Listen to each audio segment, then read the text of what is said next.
to order. I'll start with the opening prayer and pledge, if you'll join me, please. Lord, we are meeting today to conduct matters of business. Guide our hearts and our minds in the spirit of fairness, right thought, and speech. Impart your supreme wisdom upon our activities so that our affairs may reach a successful conclusion. Thank you for being our source of guidance today. Amen. I pledge allegiance to the flag of the United States of America and to the republic for which it stands, one nation, under God, indivisible, with liberty and justice for all. Thank you. We'll move to approval of the agenda. Move to approve. First. A second. Any discussion? All in favor? Aye. Aye. Opposed? We'll move to citizens' comments. Do we have some citizens' comments? Yes, we do tonight. If you will call the first. First is Arlinda Pickrell. Ms. Pickrell?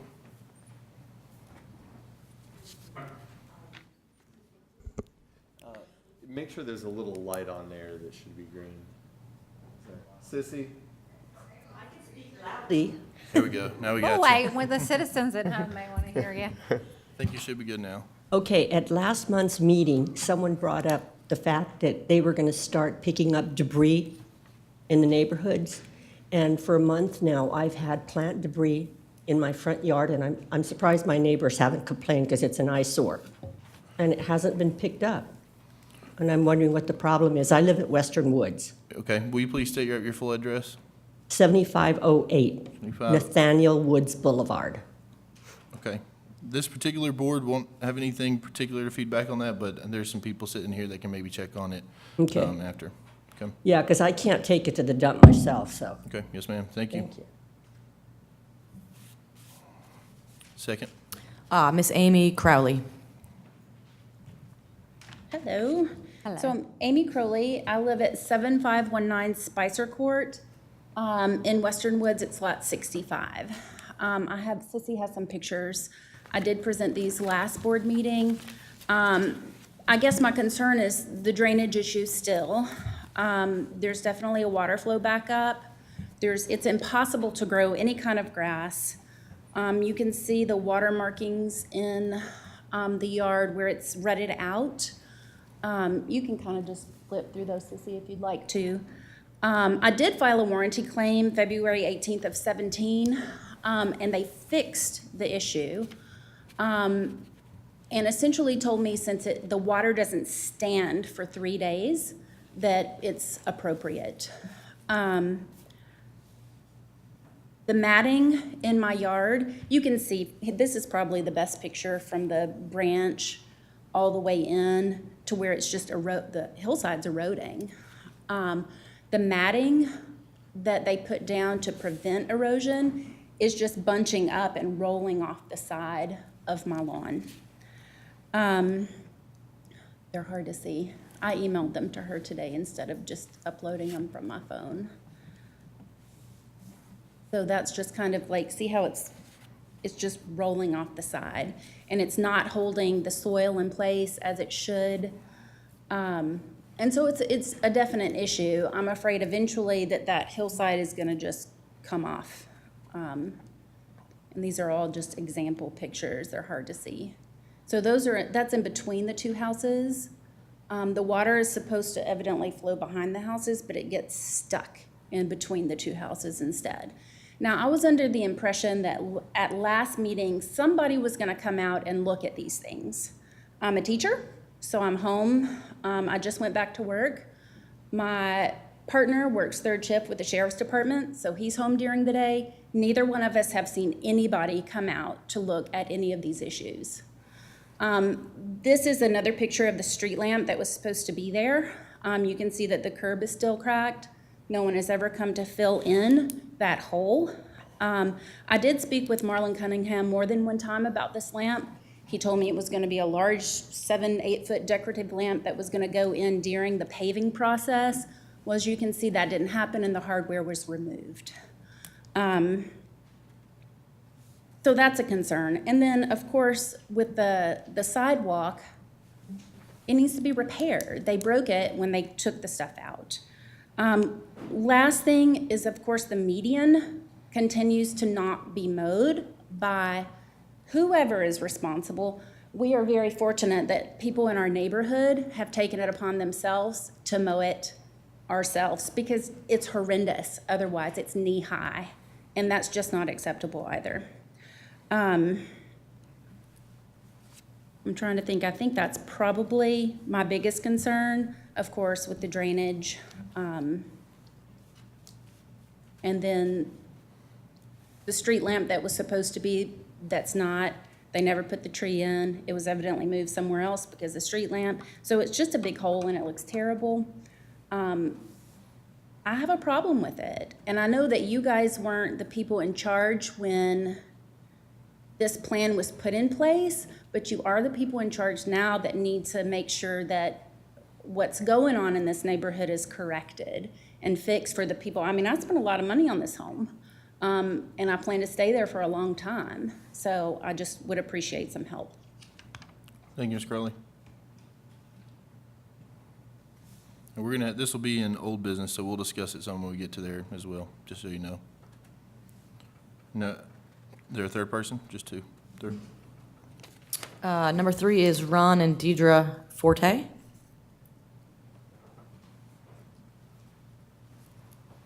Y'all doing tonight? Hello? Doing good. I also have a concern about the detention pond that is on Wiley and Grand Boulevard. You know, I'm a tall guy and it gets up over my knees. I've seen different type of animals in it, and it's just a concern. And kids play in it as well, and so it's a concern as well for the kids. So I'm just wondering who cuts that. That's my question. That's the only question I have. Who is in charge of cutting it? Because I've been calling around, getting different answers, so I'm just trying to find out who cuts it.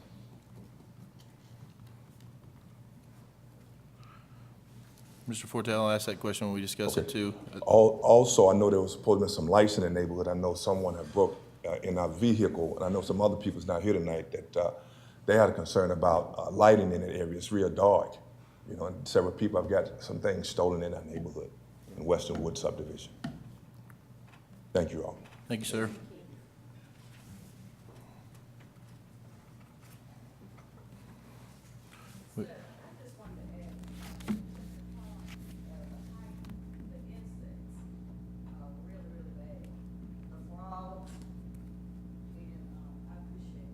Thank you. Yes, ma'am.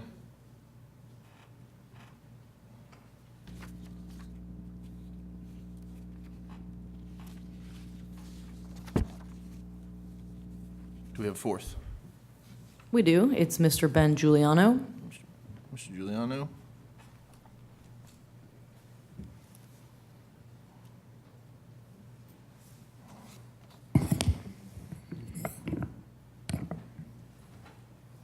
All right, not to sound repetitive or anything, but my concern also is with the retention pond. The meeting tonight is about the newer side of the subdivision. I live on the older half. I don't know if it would be like phase 1 or what it would be. But basically, since they put the other catch basin or retention pond or whatever you want to call it in the new part of the subdivision, our side overflows and floods everything.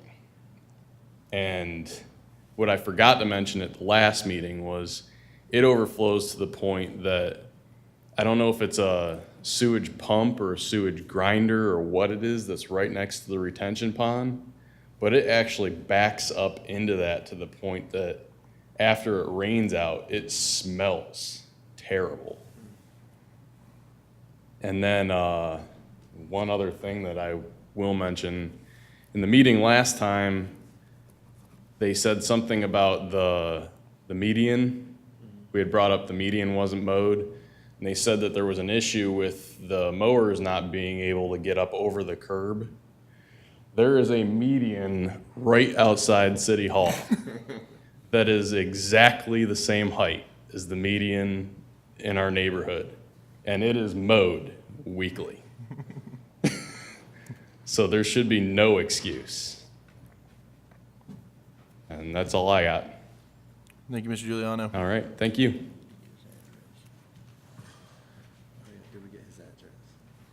Mr. Giuliano, if you could give us your address, just for notes. It's 7505 Nathaniel Woods. Thank you, sir. And do we have a fifth and final? Last on the list is Miss Debbie Kerwin.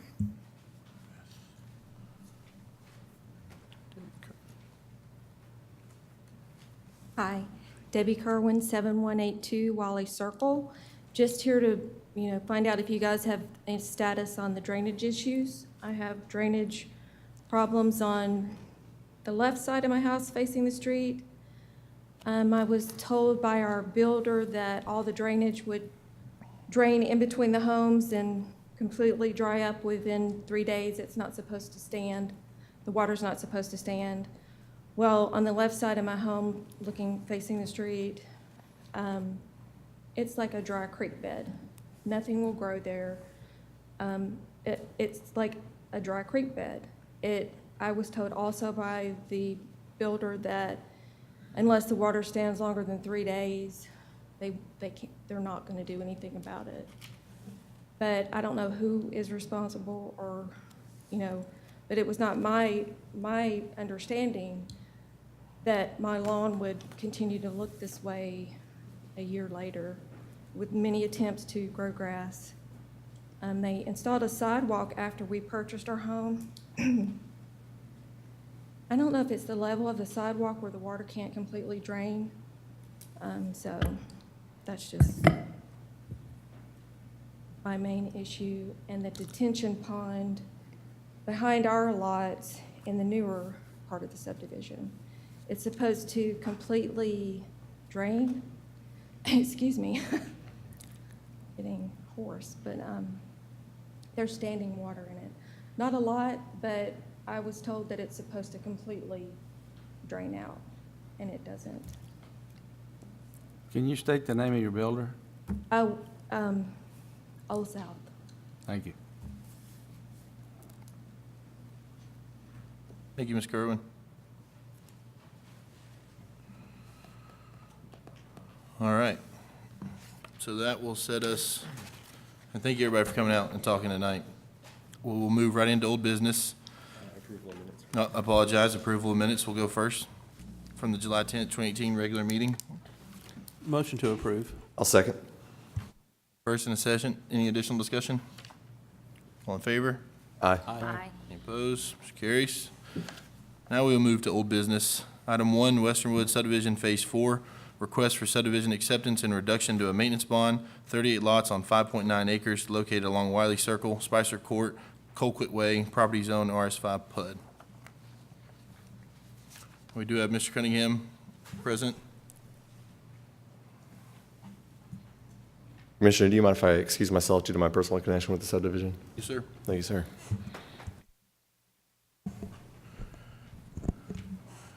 Okay. So I guess I might just start, Mr. Owen, I might get you to try and break down exactly what are on these, what are we inspecting? What is the city overtaking? What are we releasing? I guess to try and set the parameters, that makes sense. I'm gonna put you on the spot. Okay, so the specific agenda item is for the release of the performance bond for Section 4, which is what you see before you or on the screens, and a conversion to a one-year maintenance bond that would be held by the city. In conjunction with that action, the city, this body would make a recommendation for or against acceptance of the improvements that have been made within the public right-of-way. And that, once that formal acceptance occurs at the Board of Commissioners level, then all improvements located within the public right-of-way or proposed right-of-way that's platted would become public property, then operation and maintenance of those improvements would become the city's responsibility, just like any other public city street that is in town. The one-year maintenance bond would be in place obviously for 1 year, and would be a mechanism to have any repairs to the work that was done within the public right-of-way that shows up or is encountered within that 1 year. The developer would, who posts that bond, would be responsible for making those repairs to the satisfaction of the city. If he did not make those repairs or neglected to do that, then the city could call the maintenance bond and have the work performed in lieu of the developer choosing not to perform the work. So the maintenance bond would be in place as a level of guarantee that the repair work, if there is any, that needs to be done within that 1 year would take place. Thank you, Is that sir. what you were looking for? Yes, sir, absolutely. Okay. So let me take another step forward. Would the individual lot drainage be in that review? Individual lot drainage would typically not be within that purview as the infrastructure that is put in place from a development standpoint is done so with the intention, not just for this development, but pretty much really any development. The infrastructure of the development is put in to accommodate the ability for each lot to be served by a road, a public road, water, sewer, electric utilities, and then also storm drainage. So the infrastructure that's typically part of a development would afford, just like each lot has a stub out for a water meter. In general terms, the stormwater equivalent is that each lot should have a location across the rear or the front of the lot, if it's draining into the street, for stormwater to be discharged into the development infrastructure that would then be carried to a detention pond and then ultimately off-site.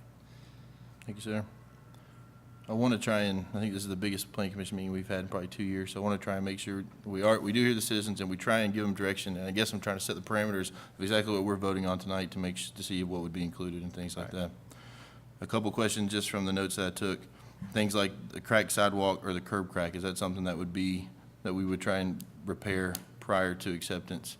Absolutely. That would be an item that I would consider would fall under that maintenance item or aspect. And we would seek to have that repaired by the developer before that maintenance bond expired, or potentially call a portion of the maintenance bond to have that repair work done. And so do we do another inspection at the end of the 1 year maintenance? Do we do a 6-month inspection or just at the end of the maintenance bond? We would typically, what would typically occur is there would be an inspection or an observation that takes place typically somewhere around 9 to 10 months into the 1 year maintenance bond, so that there's an opportunity for some time to generate an observation report and then forward that to the appropriate entities for action to be taken and allow them some time to perform the work. So. Thank you, sir. Yes, sir, Mr. Anderson? If a developer develops and gets approved his drainage plan for the entire subdivision, and 1 or 2 or more lots fail to deliver the stormwater in the appropriate direction so that it does flood adjoining pieces of property, whose responsibility is it for that?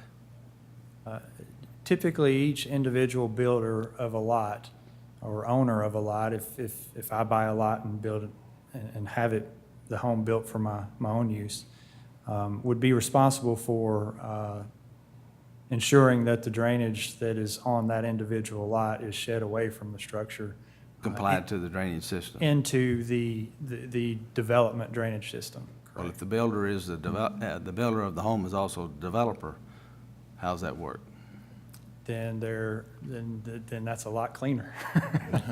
But I don't think that's the case here. Okay. That typically works fairly well, because then you don't have allegations of, well, I had it built like that, and they came in and destroyed it. The builder came in and destroyed it, or vice versa. Yes, ma'am? How about the detention pond? Would that have anything to do with this? Yeah, so the one thing that we look at in the detention pond, obviously that is an improvement that not only serves this section, but really the entire drainage basin. Because as was mentioned, the discharge from this detention pond does route through the section 1 detention pond there on the corner. So we would look to make sure that the as-built survey that was provided reflects the elevations that were on the design plans, to make sure that the pond has the volume, storage volume, that was shown on the construction plans, and that also the discharge structure of the pond is placed at the right elevation, or the elevation that was on the approved construction plans.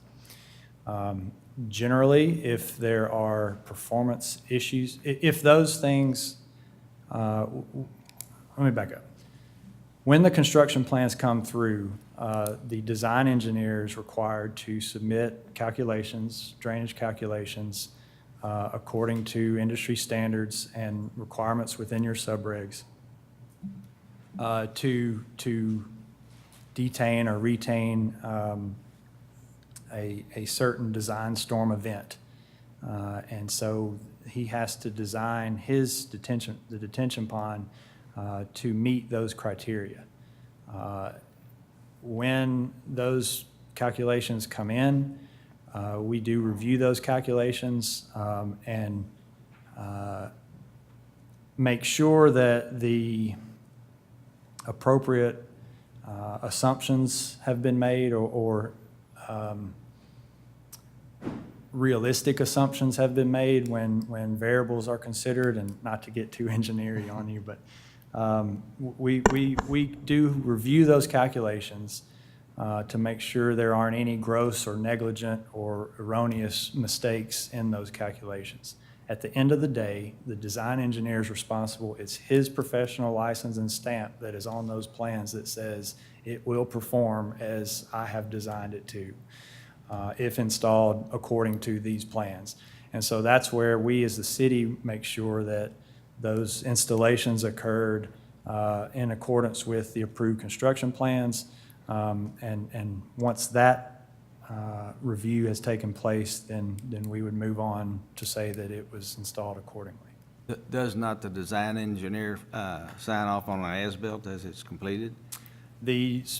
For the city of Fairview, the design engineer isn't specifically required to sign off on the as-built.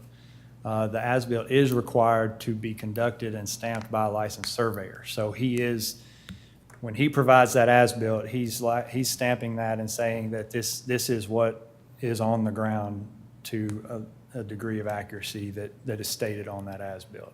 So we have in place an as-built certified by a land surveyor? Correct. Okay. How much money's in the maintenance bond? The exact number, I can look that up. It's going to be 10% of the original performance bond. And I can have that number at some point this evening, but I think, did I send that exact number to you? I'll have to look and see if I can come up with that. So do we still have a maintenance bond in place for the original detention pond in the original phase? I don't know the answer to that. I'd have to look at the city. Is that detention pond included in the new phases inspections, since it's now adding stress from the other detention pond, or maybe the new one's not performing correctly? No, so that criteria that the new one is designed to says that under a certain storm event that is predetermined based on rainfall data that the industry has available to it, based on a storm event that is defined, the post-developed discharge. So after everything is developed, the rate of flow that is leaving that pond and going to the existing pond is not greater than the pre-developed flow that was previously going there. Now, that design storm can certainly be surpassed by a rainfall event, obviously. The current standard, I think, is the 25-year storm. So the 25-year storm is what those ponds have been designed to achieve those pre and post numbers. Anything that exceeds the 25-year storm, obviously there would be some differences in the pre and post. We don't have the plat for the original phase. Is that detention pond part of a lot, a parcel? Is it part of, who should be maintaining that? So I do have that. That was one of the things I wasn't just watching the Braves play. I was Are they winning? The original plat, which was recorded in 2004, identified that as Lot 8. This is a recorded plat, so it's public record. Lot 8, and then underneath the 8 designation, it says detention basin, and then it says developer to maintain detention basin. I was not here when that was recorded or when that section came about. I understand there's some history to that, but I don't have a full in-depth knowledge of what that involves. And who is that developer that's Old supposed to South? maintain it? That's- The original? I can You're do the that. one, you're the Yes, ma'am. same, okay. So just a note, while we're talking about this new plat, calls out Lot 71 being responsible for the new detention pond. So the owner of Lot 71 would be required for the maintenance there. One of the things I don't get is, like, if we know there's already issues, then I get as a builder, as you get closer to the end of the development, you want some of those funds freed up. But if we already know there's issues, why are we going to wait, a year to see about repairing them? If I could say something just a minute, we've had numerous meetings out there in that subdivision across the road from Wiley Circle where the first original pond discharges. I actually went over there and took pictures of it today. I think it's like a 30-inch pipe going across the road, maybe a little bit smaller than that, but I think it's 30-inch ADS pipe. On the outfall side, it's about a third of the way full. And if you look outside of that, it actually raises up about 15 inches high. That water has nowhere to go. Now, that's not on my property, that's on the property across the road. So some of the problem with that pond not completely drying up as quick as it should because it has nowhere to go. And I've talked to the city about that for 7, 8, 9 years, 10 years, a long time. Is that in For a is that in while. the right of way? Is that pipe in the right of way? Like, is there any What space? it does, it goes kind of cross country through the farm there, Mr. Spicer's farm across the road. Like I said, I've had Mr. Hall look at it, Mr. Bledsoe looked at it when he was here, Mr. Lavorne looked at it when he was here. It goes back several people, and it's a well-known fact that there's an issue across the road to be able to let that water discharge out of there. Now, that's kind of out of my control. I can't go on somebody else's property.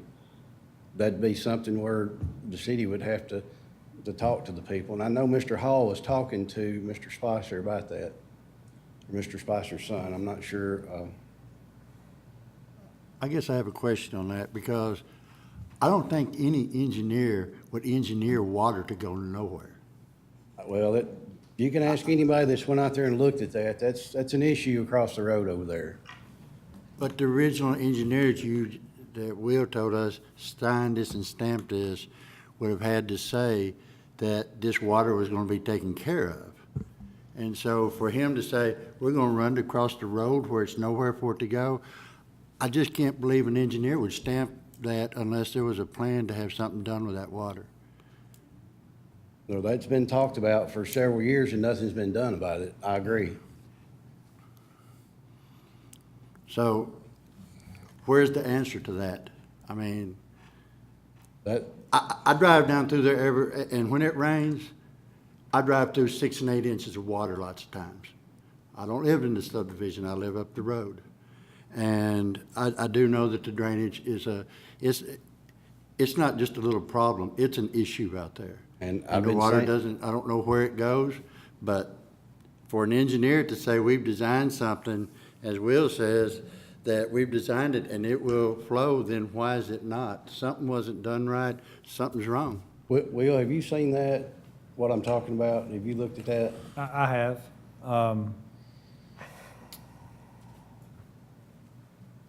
I would agree with the assessment of the current condition. And unfortunately, not being here, I don't know that any of us were here when that original came online. So I just can't speak to what the design engineer did or did not sign off on. There was, my understanding is there was an existing 30-inch or whatever size that existing pipe is that crosses Wiley Circle was in place prior to the development. As you can sort of see in this, what's on the screen now, to the south of the pond, you can kind of make out a natural drainage path that flows south easterly, if you will. And I think that, so right there on the 144.99 feet, that's the detention pond lot. And right there, just to the right of the last 9 is roughly where that outlet, that pipe would be. And then it runs south under the road and then discharges on the south side of the road. And it is very flat through there. I don't know, I just can't speak to what the design engineer did or didn't take into account, not having been there. But just for clarification, that's not part of the phase we're looking at tonight. Correct. Just to make sure. Correct. But here's my problem, and I understand some of the history of, things, the way it panned out. But my biggest problem is, and I asked when this phase came back in front of the Planning Commission about the issue of the detention pond, and I was told, and I'm not saying it was you, but I was told in the questioning part that y'all were going to be able to fix some of the original detention pond with the issues. But it sounds like with the new detention pond, it just made it worse. Yep. And so it was never, fixed. Now, I can't tell you without looking at tapes who told me that it would be fixed, but I know that that was a question and the hope. Now, I have heard what you were talking about across the street, but was under the impression that it was something that could be fixed. So whether it be right away, using the public right away to fix it, I don't know. But as it is, we have an issue, and we know we have an issue. And so trying to find a solution is probably the best way to go. Several people, we can sit here and say, well, we weren't here and we're stuck with this problem. But you have people that you have sold homes to that are having issues. And if this is some of the things that we can fix, like the sidewalks, some of the drainage, then, we need it to be fixed. Well, that goes across someone else's property, and I can't. I understand that part. It's not in a right-of-way, it's in across country, across the guy's Okay. property there. So is any other solutions besides, you could actually do stuff to the current detention pond, right? I can't make the water get out of there because of across the street. But, so it can't- flows correctly, right? Across the road, no, No, ma'am. no, once it goes into the detention pond, it's working correctly like it's Yes. supposed to be, In right? in my detention pond, yes, ma'am. Okay, and the first one that yours draining off to? Both of them, but the one draining, 4 and 1. right. So they're both, you've checked both detention ponds. You Right. made sure that they're still running correctly. The land across the street of Wiley Circle is running up. Okay. Now, So what on it both is, of those, that's what the problem is. yes, ma'am. Is that what you're, You- okay. And like I said, I've had numerous people with the city out there look at it with me in the past. Okay. Mr. Owens, would the developer not be responsible when he hires an engineer to put forth this stormwater plan and with this detention pond to make sure that the outflow works? That's the current practice. Okay. Yes.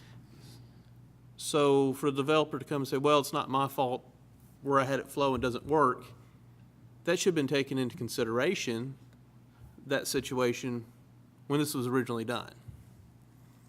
I would suggest to you that, yes, if I was the design engineer, I would want to make sure that my discharge location, that I modeled that appropriately. And if that existing condition is submerged under large rain events, then I would need to model, my detention pond accordingly so that so that I got the achievement of what I wanted to out of the design. Do you think it may have filled up over a period of years?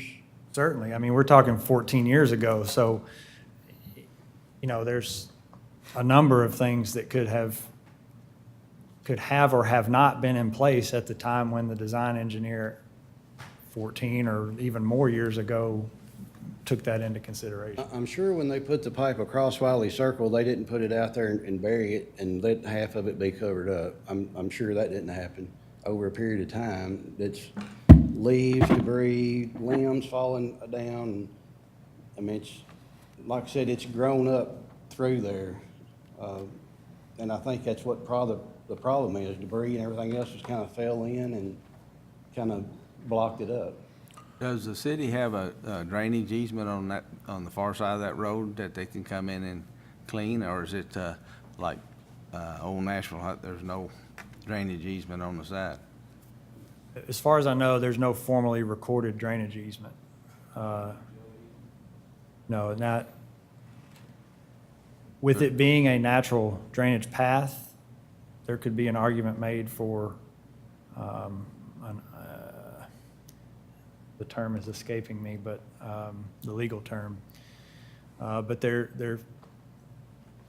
And Mr. Hall did talk to the gentleman about it, and he acted like he would be open-minded about getting in there to clean it out, to try to open it up some. So that has been talked about, but like I said, that was Mr. Hall talking to him, and all this has been going on for several years. Mr. Owens, if the developer is responsible for maintaining this detention pond, is part of that maintenance not making sure that it does work correctly and drains correctly? within the bounds of the detention pond, yes. So the new plat has a note, maintenance schedule, mowing at least 2 times a month is needed, and clearing of any debris from storm drains at least once a month. I don't know if the old plat had a similar note, or if it didn't have a maintenance schedule, I but, don't think it does. yeah, okay. I've got one thing that I'd like to say on this, and because I know that I called TDAC out there because of the amount of mud and stuff from the new building site. So when you tell me it's filled up, I would say that it's filled up from the stuff that ran off when you was building out there. It was filled up about 7, 8 years ago, or filling up about 7 or 8 years ago. When 9 did you years start ago. building out there, about 7 or 8 years ago? Sir, it's where a lot of limbs, leaves, and stuff like that's falling into. How much red clay's down there? Because I've seen them out scraping it off the road 4 and 5 inches deep, and I'll bet you some of the neighbors here would tell you the same thing. Okay. So can we task, since this isn't included in this current phase, can we task our staff with trying to research further what options might be to try and help that detention pond on that face. And I understand what you're saying, and I like your direction. But one of the things that I think of is when the new detention pond is running off into the old one, it's still a problem, even though it's not what we're voting on, the number one detention pond, but we still have the issue, and I think it has to be addressed. Can it be resolved here? No, That's it? no. That's it. No, not at all. But we can give direction, Yep. and we can give the builder an idea of what we want, and, but it'll be up to him to follow through. Mr. Owens, I'm just trying to determine who's responsible to make sure that water drains out of there? And if there's an issue on the other side, who's supposed to be fixing it? Is it the city? Is it the developer? I just need an answer to that question. If it's on the pond side, it's, according to the recorded plat, it's the developer. Okay? And if it's on the side where the pipe is, who's responsible for fixing that? If, let's say that pipe collapsed, it's in public right of way, it'd be the city's responsibility to go and replace that pipe, just like any other drain pipe in a public city right of way. So the city can get in there and clear out what's in there in the right-of-way area? Correct. Outside of that, who's responsible for it? Outside of that, if there was,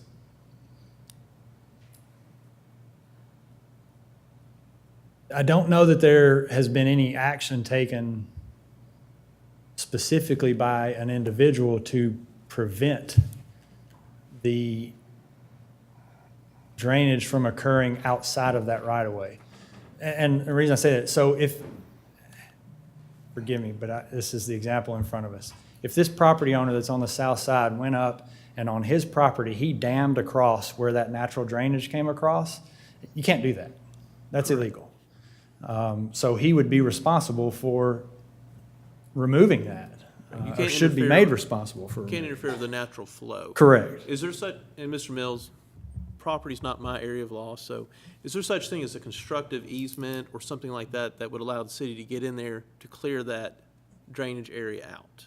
I think you're talking about a water right-of-way, basically. Do you remember, have we passed a stormwater ordinance? Usually what I've seen in the past for municipalities, they would pass a stormwater ordinance, and that basically gives them the right to go in and make sure those stormwater drainages are flowing. It's sort of, I guess, a microcosm of the Army Corps of Engineers, where the federal government owns every waterway. This is just sort of within the municipality. You're keeping the water flowing. I guess we haven't passed that, but if it's within the public right-of-way, if it's within 10 feet of each side of the road, if that's where that pipe's coming out, we can go in there and fix that. Right, We but absolutely can. If it extends beyond that, outside of that, is there any mechanism the city can take, other than asking nicely and hoping the owner would say, that's fine, come fix it? An eminent domain, if we really wanted to, but I don't think that's the right path. I think Correct. perhaps exploring, I know stormwater drainage has been a very important topic since 2010, and it's going to continue to be. And as you heard it from the citizens tonight, it is, even now. But I think looking at giving a recommendation to the Board of Commissioners to pass an ordinance giving us the authority to go in and make sure water keeps flowing might be a good thing to think about. Not trying to jump into anything without a couple work sessions on it, but I think that'd be worth considering. I don't know of anything right now where we could go into someone's land to fix water drainage. And I'm happy to go look into that, but that's my understanding. Seems like the first step would be this, I guess, for the city to contact the property owner, say, hey, can we come in there, clear that out? Absolutely. I think that's definitely the first step, because that's the easiest. And I think, like I said, that has been done. Mr. Hall talked to Mr. Spicer, and they were in the works of talking about that the last that I talked to Mr. Hall about it. Well, it apparently That's just been real recent. It's apparently never occurred, so Kristen, could we Sure. look into that? I'm going to give the floor to City Manager Collins. I think he's got some points for us. Members of the Commission, Scott Collins, City Manager, City of Fairview. I live in the adjacent subdivision. I drive this street once a day.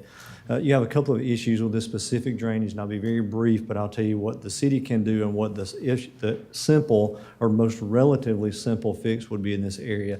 You have two concerns as it relates to the pond itself. The outlet for the pond is about right here. Obviously, this is the outfall on the south side of the road. This worked, and I didn't live here at the time, so I'm going to speak just based on what I've seen. This appeared to have worked prior to this section coming in.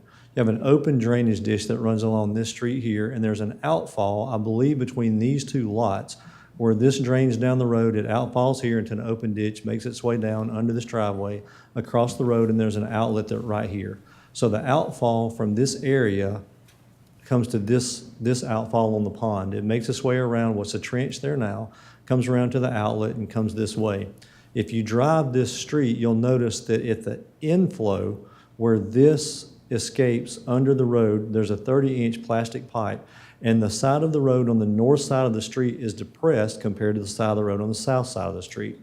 What's happened is, as this water comes under the road, this pond fills, water makes this way, comes in, and the water swirls in this area and causes a backup, such so that the inflow is about 6 to 8 inches below where it should be at a point that it can escape.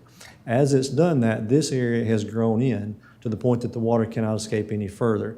The fix would simply be for the city to come in on its right-of-way to make arrangements to remove this drain pipe as it is now, which is a relatively inexpensive cost, lower it about 6 inches so it's at grade at the inflow, the lowest part of this detention pond. At that point, it will be the responsibility of the developer, in this case, who developed this, to notify the people on this side of the property. All you're going to need to do is take a track hoe with about a 30-inch bucket, open this up about 10 feet so the water can disperse as it did prior to it flowing in. The city can't operate outside of these yellow lines, but we can make a small repair to this drain pipe that goes under the road, lower the drain pipe so that the inflow is actually at grade within the detention pond. If you don't do that, then you're going to retain water, and that's what causes the grass and other things to grow while the grass can't be cut sufficiently. If we go in, lower this to where the fill-in from the rain is no longer an issue, the developer of this property negotiate with this person to simply open up this outflow. The city will repair the pipe so that it's level, so it's not flowing uphill. Problem be solved 90% of what we're talking about tonight. Hopefully I didn't go too fast, but that's a pretty simple fix. Perfect answer. Can we make sure that gets done? Yeah, we can. Our part's simple. We can go in and do that. That's not a big deal for the city. The biggest deal is going to be between the developer and this property owner to open up this outflow. Again, it existed there in 2004. I can't imagine it would be a problem to open up again now, particularly given it's a natural flow of water that existed before the subdivision. So I would think that will be a negotiation that would take, this work could be done in probably 3 hours with a track hoe, and you wouldn't notice the difference if you're the property owner. Thank you, sir. Yes, sir. Well, I got you real quick. Can I pick your brain on that curb on the entry, on the entry median? This. Yes, sir. I'm sorry, this. Yep. All over. Yes, sir. As you may recall, I sent an email out to the city council members, board of commissioners regarding that, and I believe you have that tonight for initial vote for acceptance for that thing. Okay. As we got into the discussion of that, the question came up is who's going to maintain that long term? Is it going to be the city or is there an HOA? As we all know tonight, there is no HOA. So that if this is brought in, as it exists, then that would become the owner, the city would become the owner of that. We also don't have a way to maintain that grass and median as there is. So my proposal to the city council, because we've gotten into this with a couple of subdivisions throughout the city and we're just not equipped to maintain all those, is to come into the median, remove the grass, replace it with some material that's obviously aesthetically pleasing but it's low maintenance as well. We want to keep the trees in the medians because obviously that presents a boulevard appearance that's what everyone would prefer, but we also want to do it in a manner that we can maintain it. So as this goes into sometime in the fall, maybe the winter, if the city goes this way or we get through the first year of the maintenance bond, we'll actually go in, make arrangements to do something else with this grass, put a material in there that can be maintained year-round with minimal mowing or other maintenance. Thank you, sir. Yes, sir. Okay.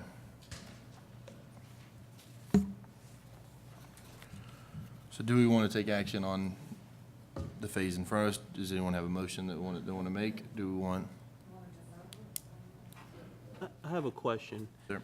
If we know there's a couple things that need to be fixed, why would we go ahead and reduce that bond until it's fixed and then have to make the repair? Why not have the repairs made, then reduce the bond?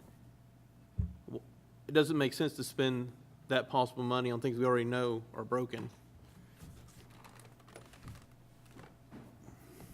So I would move to defer until the sidewalk is fixed, that curb is repaired. Okay. Anything else that needs to be fixed? A second. So we have a motion to make repairs prior to accepting this as a maintenance bond. We have a second. Is it, yes, sir, Mr. Cunningham? Could I ask if the city could help me get entrance into that property? Because, like I said, I don't know nothing about it. It's what I'd been talking about for several years. The city said they would help me get entrance into there to be able to do something. They first said they would do it, then they said, would you help do it if we get entrance into there? So I'm just asking, would the city kind of help for me to get on that property? Or maybe talk to the people, but that's actually city drainage too, because that drainage was there before I built the subdivision. So that's, you know, that's a drainage that's been there for a bunch of years.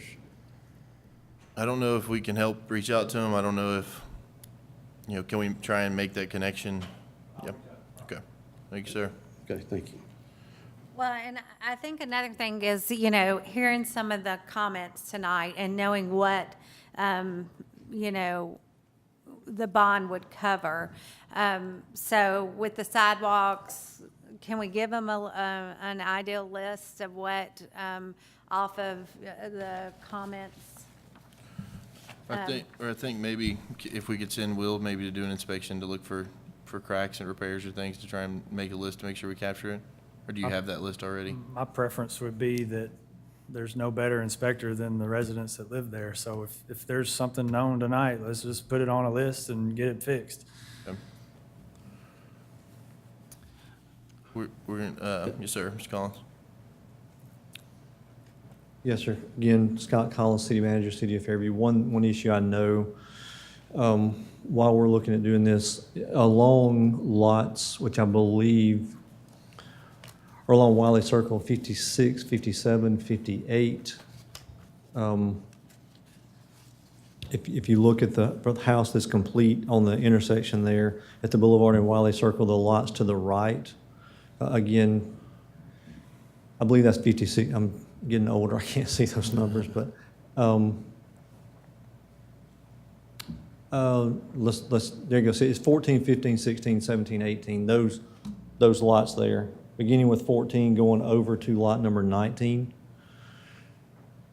If that makes sense where we're looking. I would like to make sure that we have the sidewalks measured there to make sure they're ADA compliant. I believe there, although I've not measured those, the ADA compliance for sidewalks are 2 degrees left or right and 8 degrees up or down, forward or backward. And I believe on lot 17, 18, and 19, those sidewalks are not going to meet ADA on the 2 degree left or right. Okay. So I know that those, as they approach the sidewalks, are going to need to be addressed. But aside of that, those are the only ones that I've observed to be done. Just for reference, I don't know why it shows the 14, 15, 16, 17, 18, 19, but it's going to be 54, 55, 56, 57, 58, 59, Whichever. 60. So. Thank you.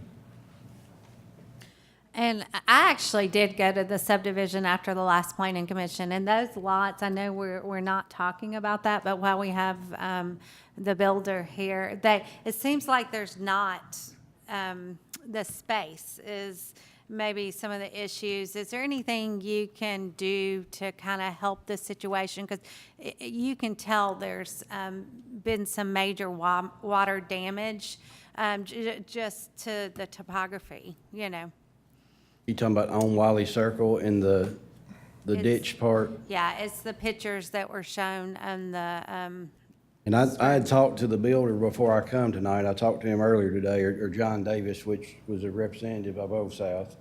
And he told me to take notes of what addresses that someone said anything about. Okay. And they would look into it. He's gonna meet me and come down and take a look at it and see what they could do to help that. Now, if it's a, Perfect. like I said, they do talk about water after it rains and standing for a certain time, you know, if it rains real hard and it stands right then and drains off and whatever they say, I don't know if it's 2 days or 3 days, that's the way they look at it. And I don't know if that's, I guess that's normal what all builders say, I don't know. But they said they would look at any of the addresses that people had wanted to look at. Okay. And the issue with the hole in the yard where there was going to be a light and then, I took those out, and we went over there actually today, put topsoil back in those places, seed and strawed them back. I adjusted some valve boxes that needed to be adjusted today while I was over there, but that should be fixed now. Will you confirm lot 65 was one of those lots? Is that right? Which lot is that now, 65? It's gonna be 7519 Did you say 65? Spicer Court. Yeah. I think there was a landscape sign there, or a real estate sign. Is that where the tree was? Okay, I'll look at that. Was there a tree there and we took the tree out? Because I had people planting trees there, and I know a couple people come out and didn't want trees in their yard, and the guy took them out that planted them for me. Okay. I remember hearing that from watching the video last month. I think you try and always, Some- the you know, city's it- requiring the trees, they have to go, It's kind of where like they're some required. people want them, some people don't. I Some don't think it's, people wanted lights, some I think people it's the property didn't. owner's decision, but yeah. well, it was in the plan though to have the trees, so it would have had to come back in front of the planning, or at least to the city planner to be changed. I agree, and I told the guy that was planting the trees, he should have planted the trees, but he said I didn't want to plant it when they was telling me to take it out, so. Well, and another thing is the median, none of the trees match. It's just like a hodgepodge. It was like you just, whoever went through. So what this was originally meant to be pleasant and, and have these trees, it just like, there's no rhyme or reason. If I'm not mistaken, that part of the road has been accepted for several years. And I just done that while I was planting trees. I just planted more trees in there, to be honest with you. I don't think that was set up for me to actually do that. I just done it because I thought it looked nicer. Okay, so we have a motion and we have a second. Can I task maybe someone on the staff to gather a list from the citizens to get the list to Mr. Cunningham for the repairs that are active?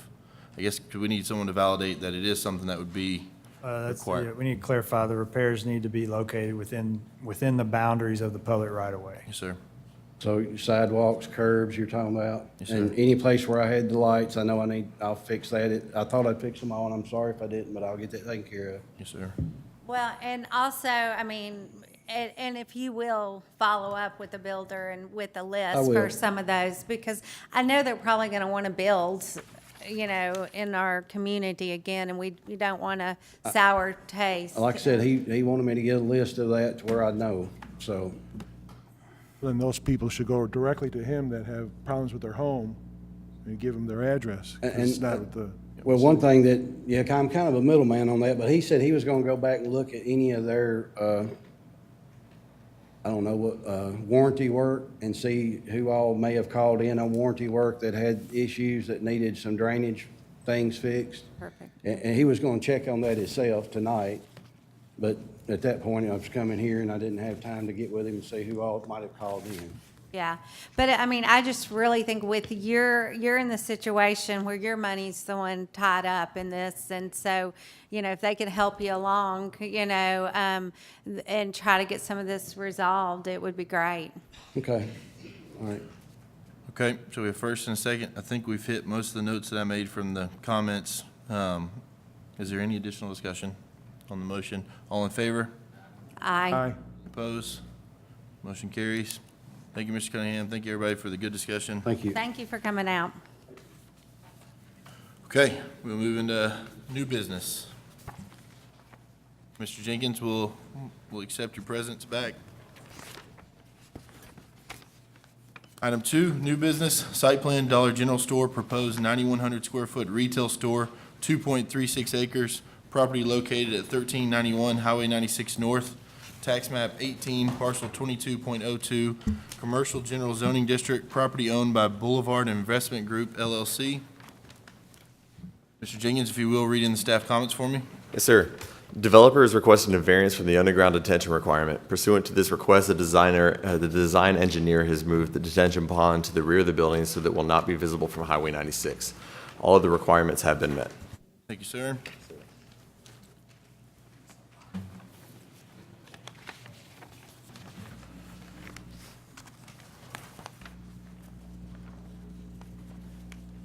You could please state your name, sir. Yes, good evening. I'm David Ferlisi with Ferlisi Civil Design, representing Monty Turner, the developer. I'll be glad to answer any questions anyone has. Thank you, sir.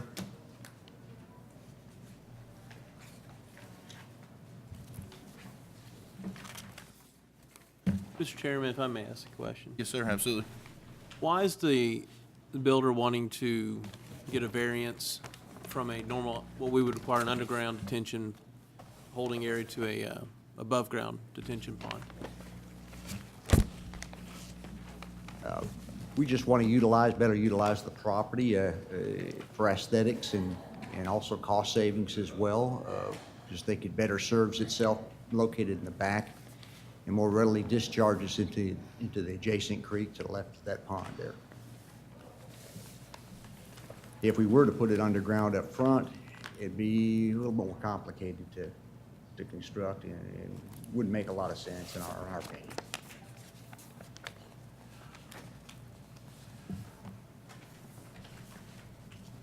And Mr. Owens, typically, we grant a variance for a topographical reason. Is there a topographical reason that would really call for us to grant a variance here? Or is it just more of a financial reason? There's a couple of things at play here. One is, the site naturally does slope to the rear of the property, as we've seen in prior circumstances that a rear open surface detention pond has been proposed. The other thing too, with it being next to the stream, when you have underground detention as opposed to the surface detention that you see, there is less of an opportunity for potential pollutants to be filtered and/or caught within the underground detention as opposed to the surface detention. Generally, anything that would be drained into the underground detention system would be in a chamber type scenario and would discharge directly from that chamber to the discharge location, which in this case would be in somewhat close proximity to that stream that's on the western boundary. With a surface pond, you have the opportunity to filter, basically drain all of the runoff from the parking lot and the store to a vegetated area that would have an opportunity to be filtered certainly from sediment prior to discharging to that adjacent stream. So there's a couple things at play here that could potentially warrant a beneficial surface detention pond where it would not otherwise be beneficial. The pond appears to sit approximately 6 or 7 feet below the edge of pavement there on the back of the property. The back side of the pond, or on the north side of the pond, that's just off the screen. I think it's only, I believe, 2 or 3 feet would be the depth on that side. So it's somewhat built into the landscape of the property.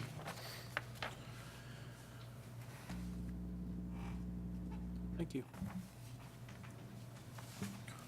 One quick question. So this is the site plan review. We will see construction drawings or construction phase. This is it? This is it. Okay. The one thing I know we've been looking for, it looks like it has the parapet wall. HVAC equipment, It roof? will be screened in the rear of the building. On the rear of the building. Okay, I got it. Thank you, sir.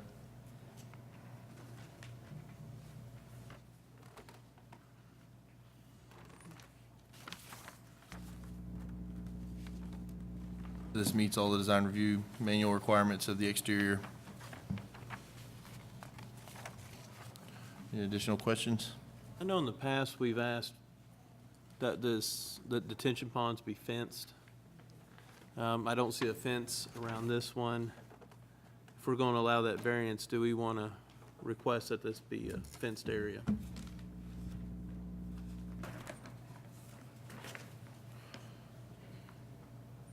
Do we know the slope on that? It is 3-to-1 side slopes. I believe it's less than 3 foot in depth. Typically, we provide a chain link fence or some kind of security fence when it gets any deeper than that. That prevents, any children potentially getting in the pond and accidents happening. But with a 3-to-1 side slope and a shallow depth of that, it shouldn't be an issue for someone, if they even got in there, to be able to easily walk out. And what is this back up to, just for clarification? Excuse me? What does it back up to? What, the pond? The detention pond? Mm-hmm. I'm not sure what property is behind us over there. But again, Can you answer that, Kristen? I don't know the property directly behind it, but from the rear of the detention pond to the property line is a rather lengthy way. I could certainly look into it for you.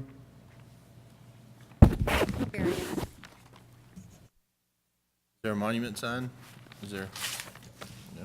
That meets the sign requirements?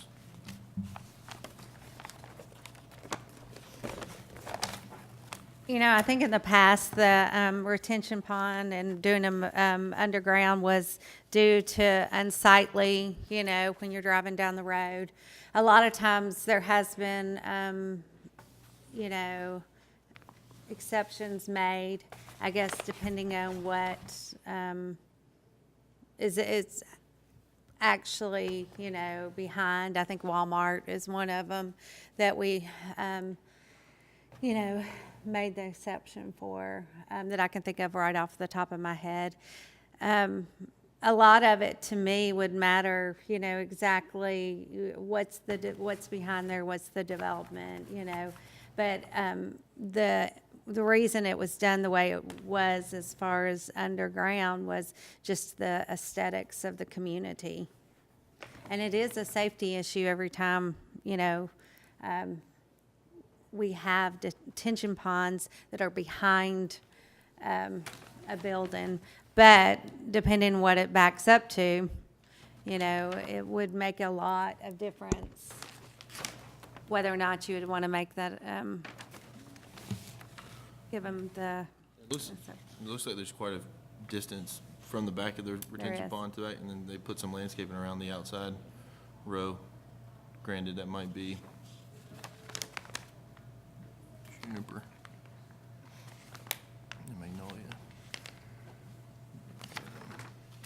Mr. Chairman, there is a buffer strip that is proposed for the rear, and actually the perimeter on the east, west, and the south side are all heavily wooded. I don't know if I drive by it every day, and I've looked at it a lot. There's already existing a pretty good natural buffer, hedgerow, tree, mature tree stand. So I don't think you're going to be able to see. I don't think you'll be able to see the detention pond from any direction, actually. Do we do a tree density worksheet? We will have one at the when we do the site development agreement. Okay. Yes.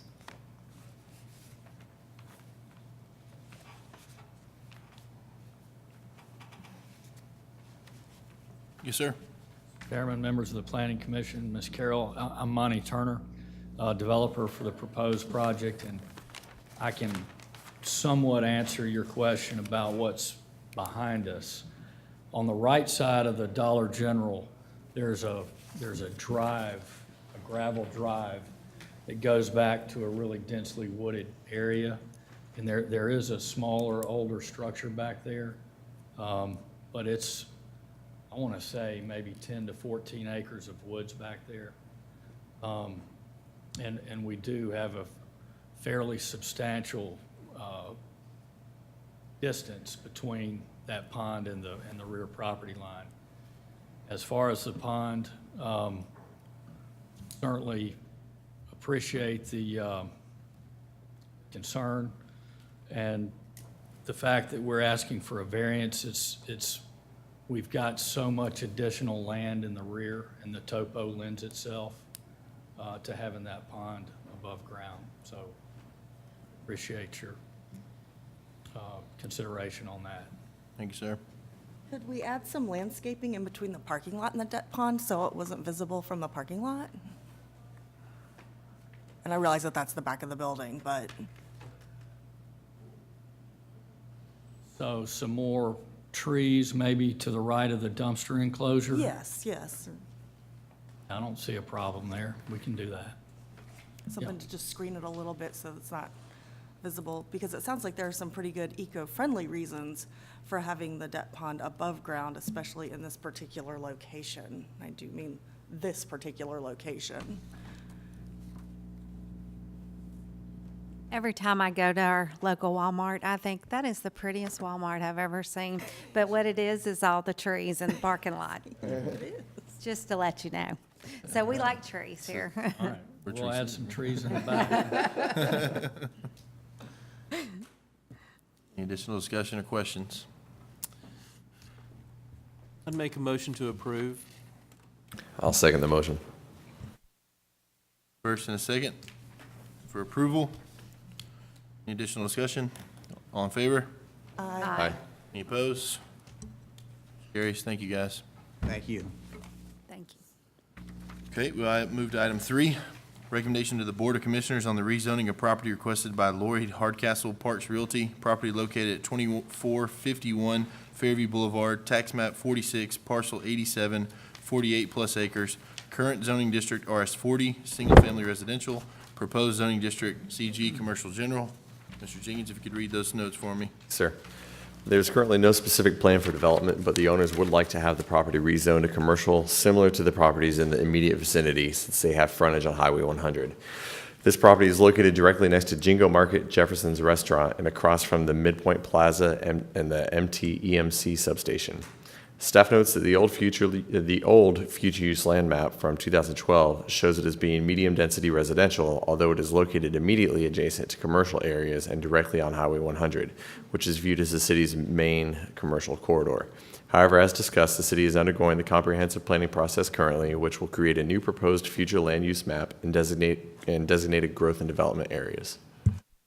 Thank you, sir. Mr. Chairman, I need to recuse myself from this matter. Sir.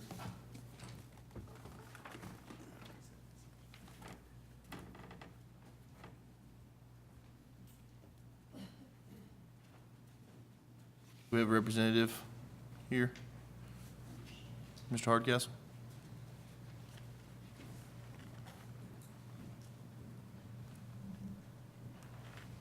I appreciate the opportunity to be here. I didn't come prepared to speak, but I can say that the family, it is the Sullivan property, and the Sullivans have passed away, and the heirs are requesting the property to be rezoned so they can sell it for commercial use.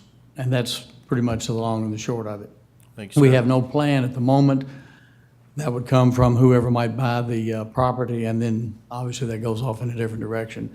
But they're simply using this opportunity to request the rezoning. Thank you, sir. Thank you. Any discussion or questions? Mr. Owen, if I may, the current plans that you guys are developing for the future land use map, is there a way that you're leaning right now? Is it commercial, or is it still kind of being viewed as residential in that area? We're not developing a future land use map. The city is undergoing the comprehensive planning process currently, which will create a new proposed future land use map and designated growth and development areas. So they've hired another Separate engineer firm. consultant. Yeah. Oh, I'm sorry. That's okay. But I think it's a good direction of our current staff. What is your picture? What is your vision? You are planning professionals. What do you see it? Personally, I mean, with all of the surrounding commercial in the vicinity, and again, as I mentioned in the staff report. I anticipate especially with the length of that frontage, I would see it being commercial definitely along the front of that. And I know that in speaking with the representative, they've talked about maybe looking into some future, like a mixed use, maybe with some residential in the rear. At this point, they're asking for commercial zoning because for them to do a mixed use, they'd have to come in with as a PUD, and they'd have to have a specific master plan. So that's something that, down the road, if that were to be a possibility, they'd have to bring us a specific master plan. But I think commercial general is certainly appropriate in this location. Thank you. I think, too, it's open for your interpretation as we're about to create this new comprehensive plan of what is your vision. Everybody sitting up here, this is a big chunk of that piece, so.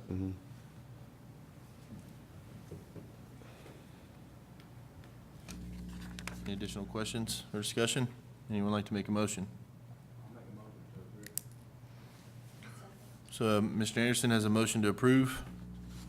Ms. Qualls has a second. Any additional discussion?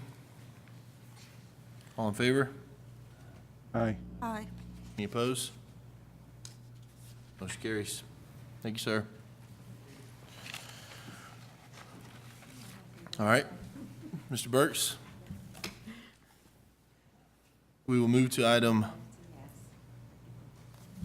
4, recommendation to the Board of Commissioners on a proposed plan of services to accompany Resolution 1718, a resolution calling for a public hearing on the proposed annexation of territory into the City of Fairview by owner consent, Tony Cavender, and approving a plan of services, 7329 Taylor Road, tax map 42, parcel 77.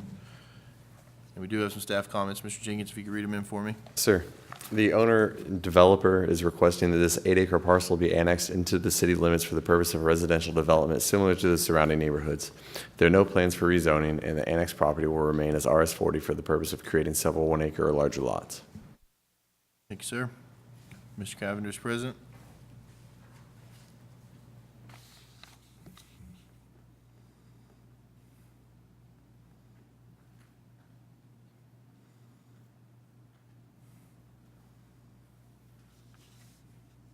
Mr. Cavender, so this will be a section into that other anticipated phase behind there? No?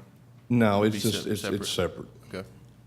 The houses, obviously to the left and the right and across the street are around the acre. So we want to have some newer houses going in to Otter Creek, to make it look like the rest of the properties. Because the plan is for a road to be at the top of that right near that property, right? Well, we have a 60-foot ingress or road that's going to be coming into to feed Otter Creek right next to that property we've already purchased, that we've already annexed into the city. Okay, yes, sir. Mr. Cavender, just north of this, is this the area Mr. Mangram's going to be developing? Yes, yeah, as you're looking at the road, it'll be to the right. Yeah, I think he's got 1 acre, about 4 or 5 1-acre tracts right there. Yeah, 5 1-acre tracts. Mm-hmm. Was that entire property already annexed in? Or is there going to be a section that's not annexed in, and then this little section that would be annexed in, and then one more section that's not? The property directly to the north has already been annexed in. It already has been? Okay. Yes. That's the property we just discussed 2 months ago, correct? Right. Okay. With this specific annexation, I know there was issues with the last property just north of there not actually annexing in the road. Is this annexation including that road portion so that we don't have any issues like we did with the other property? I'm sorry, go ahead. I believe it's the same as the property directly to the north where it just goes to the property line.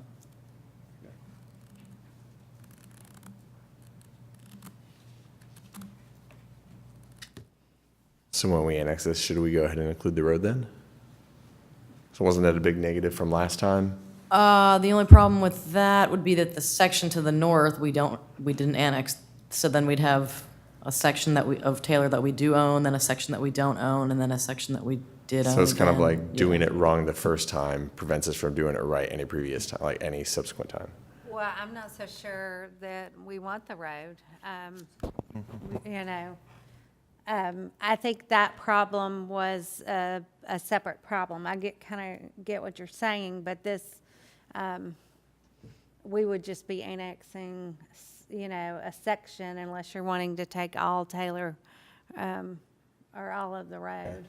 So the issue last time, I think, revolved around sidewalks. Is that correct? Does anybody I remember need to that? know what we're comparing. Okay, cool. We was talking about we couldn't require sidewalks and curbs. on it Because it we wasn't didn't own the road to put the curbs on. Gotcha. We're gonna be putting sidewalks on ours. I'm assuming that Tim was gonna, I don't know that for a fact, because I'm not aware of. We were unable to enforce it because the road was not the city's road. Well, we are gonna do ours. In which case you would Sidewalks and have- tie ours into our existing one, and so make it uniform.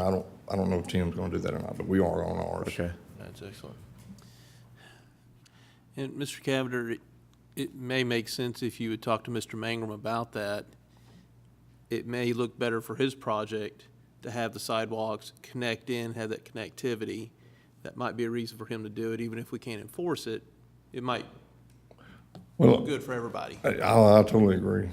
And I will speak with him about that as well. So, you know, we're gonna do ours. I'm gonna tell you that. We'll do ours. But, because I want that to look kind of uniform coming in, and obviously, we're not in control of his few houses he's got over there, but I'll talk to him about it, see if we can get that done. Just a note of clarity, if those proposed sidewalks are within the right-of-way, then that would require county approval for the installation of those sidewalks. Alternatively, they could be placed on private easement within the boundaries of the lots themselves, but at that point, they'd be under the ownership and maintenance of those individual lot owners. We've actually set we'll have to look into that, but I know that we set our pins back at 25 foot from the center line, which I'm not really aware of what the county's, you know, setbacks are, but we'll look into that. I mean, they're acre plus lots, so we got room enough to even put them back even on the edge of the property line if we need be, but, I'll do whatever, you know, you guys want us to do. Appreciate that. And Mr. Jenkins, part of the issue is it's an old county road, and if we annex that, then that's another road that we need to maintain that may not be too standard, and that's just an additional expense on us when it's already on the county to take care of. So we don't necessarily want to take on any more financial headaches if we can avoid it. Like I said, I was just trying to make sure we didn't repeat any sort of problem that we dealt with last time. And that road over there is fairly new. I don't know when the last time it's been paved, but it's in good shape. Additional discussion or questions? Anyone like to make a motion? Motion to approve. Burke's motion for approval, Anderson second. Any additional discussion? All in favor? Aye. Aye. Any opposed? Motion carries. Thank you, sir. Thank you. Item 5, recommendation to the Board of Commissioners on proposed plan of services to accompany Resolution 1818, a resolution calling for a public hearing on the proposed annexation of territory into the city of Fairview by owner consent, John Bledsoe / Hudson Family Revocable Trust, and approving a plan of services, Northwest Highway, tax map 21, parcel 6122. And we do have a few staff comments. Mr. Jenkins, if you could read them in for us. Sir, the owner-developer is requesting that this 8-acre parcel be annexed into the city limits for the purpose of subdividing the property into several lots for family. Thank you, sir. Mr. Bledsoe is present. Sorry we had you at the end there. We don't go in alphabetical order? Bring back memories? No.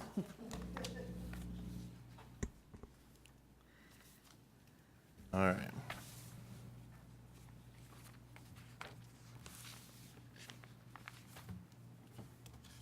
Questions or discussion?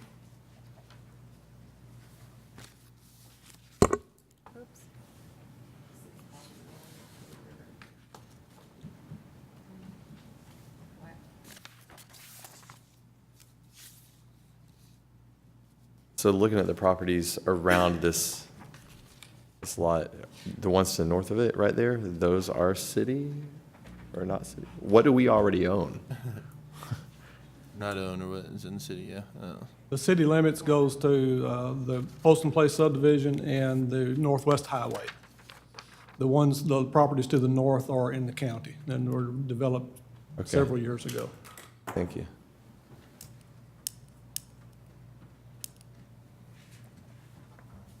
This is just to approve the plan of services.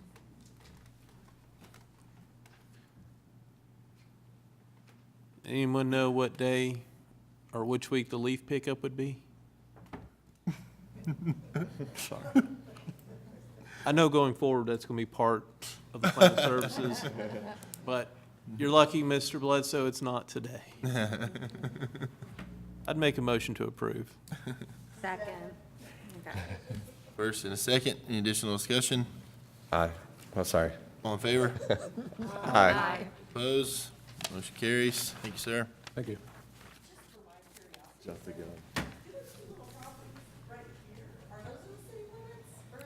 Sissy, can you go back to that picture? No, we have some islands. That Polson Place connects, yeah. And then you think of your urban growth boundary. Does the city plan on trying to get northwest eventually? They took over the entire road. Would the plan be to try and eventually have that all part of the city? So.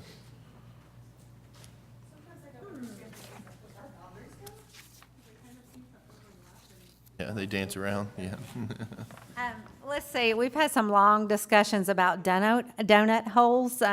You can, for entertainment, look back at some of the videos and you might get entertained, but it seems like a logical suggestion, but it's never been solved. And it probably never will be. That's right. All right. Curious, still We will kinda move to new. reports for discussion and information. Ms. Costanza? Actually, on the agenda you have with the staff comments, we added two, Sneak it in on me there. 2 items under the bonds and letters of credit, and that's in relation to Otter Creek, which it was looked at several months back, and they are wanting to move forward with, we actually had the pre-construction meeting today, so they were hoping to get their bond set, and I believe the city engineer has looked at that and has an amount for. Okay, item For 6, those two. request to set bond, Otter Creek Phase 1, Section 1. Will Owen will provide bond estimate. Performance bond amount of $854,000, stabilization bond amount of $235,000. Performance 854, 235, stable. And that's for Phase 1, Section 1. Correct. You would like to make a motion to, Make a motion to accept those numbers. second? Any additional discussion? All in favor? Aye. Aye. Opposed? Motion carries. Item 7, Otter Creek Phase 1, Section 2. City engineer will provide a bond estimate to set the bond amount. Phase 1, Section 2, performance bond amount of $763,000 and a stabilization bond amount of $128,000. Thank you, sir. You would like to make a motion? Motion to approve the amounts provided by the city engineer. Second. First and a second. Any additional discussion? All in favor? Aye. Aye. Opposed? All right. Thank you, guys. Now we go back to reports for discussion and information. City planner, Ms. Costanza. Nothing tonight. Thank you for the attention and your dedication on a long evening. Thank you, thank you. Mr. Owen? I don't have anything. Mr. Mills? Nothing tonight, thank you. Thank you, guys. We'll go Ms. Slaughter. Ms. Qualls? Mr. Anderson? Mr. Powers? To just one thing, and I'll be really quick, it's late. On these builders, is there a way to do a report card on them? I mean, really, if we've got a builder that comes before us and is constantly a problem, then maybe when we go to accept a thing, there may be they may understand there could be more restrictions or something. I mean, because I know that this was a poor performance on this Western Woods out here from the builder and the person that finished it. And there ought to be some way that we can say, you know, you keep coming in here with Ds on your report card. We're not really wanting you to build houses in our town. I don't know if there's a legal way you can do that or something.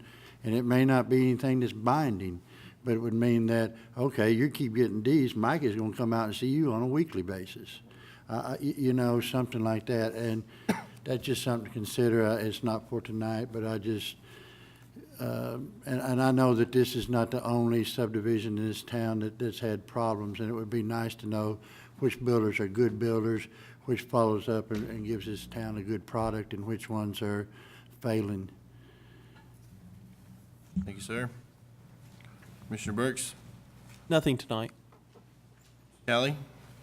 Nothing tonight. Mayor Carroll? Oh, it's so tempting. I just want to thank Will for everything he's done during the workshop and just over the years, and the dedication and the time that they put to clean up our codes and stuff. And I know we're not done with that, but I just can't thank you enough for your commitment to the city. And I'm sure glad I got to serve during a time that you were here. So. Thank you. Mr. Jenkins? Yes, sir. Last month, I believe we were asking that the builder and the developer both for Western Woods be here tonight for that issue. The builder wasn't present at all. Did we reach out to them at all? Did they just ignore us? What happened there? I don't think it would have been the builder's business.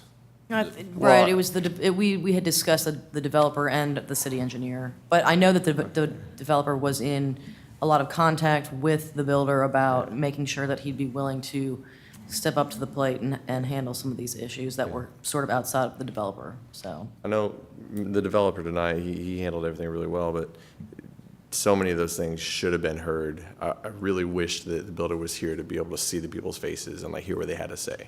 Was there only one builder for the entire development? For that section, yes, ma'am. Okay. Yeah. That's all. I just want to make sure if they were supposed to be here, that they were here, but it sounds like that we didn't reach out to them and tell them to be here. Well, the city doesn't have any kind of, they have no contractual obligation with the city, whereas when we approve a subdivision, we require the developer to sign an agreement, and so they're the ones that are basically on the hook for answering to the city's requests. Okay, so. cool. That's all. Other than that, thank you guys. Appreciate it. Glad Brandon's back. Thanks, sir. And, okay, so thank you, staff, for getting this all together. Great discussion tonight, and everybody. August 20th is the comprehensive plan meeting at Marymount. I don't know if we're involved or not. I just hear it through the wayside, so. But August 20th, we're all, I think it'd be good for everybody to be there. It is open to the public, so. Yeah. I guess we can. You are a citizen, Yes. so show up. It's 6 to 8 at Camp Marymount. I was planning on attending too, so. So it's next Monday night. Well, tell friends, most importantly, because, I mean, I noticed there are some signs in some locations, but I spotted one near the tattoo vending machine, so I don't know how many kids would be interested, but if you could get word out, that would be, I'm sorry, Brandon, spoke out of turn, but. All right, that's all I got, except a motion to adjourn. Motion to adjourn. Yeah, motion to adjourn. Yep.